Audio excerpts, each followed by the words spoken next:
Hello friend, नमस्कार। मेरे भोजपुरी देहाती गीत के चैनल पर जितने बहन भाई अम्मा चाची लोग जुड़े हैं, मैं सभी के लिए मंगल कामना करती हूँ कि आप लोग स्वस्थ रहें, मस्त रहें, अपना ख्याल रखें। देखिए, बहुत एक प्यारा झक्कास फगुआ उलारा गीत लेकर आई हूँ। अच्छा लगे तो कमेंट में आप लोग ज़रूर बताइएगा और ये गाना ज़रूर सुनिएगा। अपना ढेर सारा प्यार दुलार दीजिएगा। काहे चला मुख मोरी ओ गोरी, काहे चला मुख मोरी, काहे चला मुख मोरी ओ गोरी, काहे चला मुख मोरी, काहे चला मुख मोरी ओ गोरी, काहे चला मुख मोरी।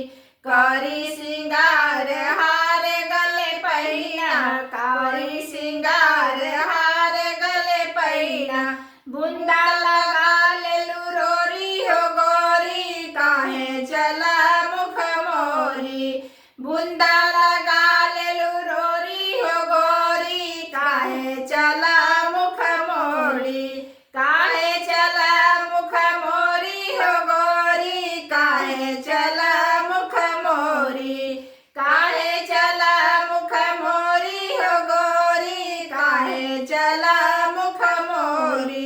यार मिलल हित साझ सबेरे, यार मिलल हित साझ सबेरे, जालू पिया की चोरी हो गोरी, काहे चला मुख मोरी, जालू पिया की चोरी हो गोरी, काहे चला मुख मोरी, काहे चला मुख मोरी हो गोरी, काहे चला मुख मोरी, काहे चला मुख मोरी हो गोरी, काहे चला मुख मोरी।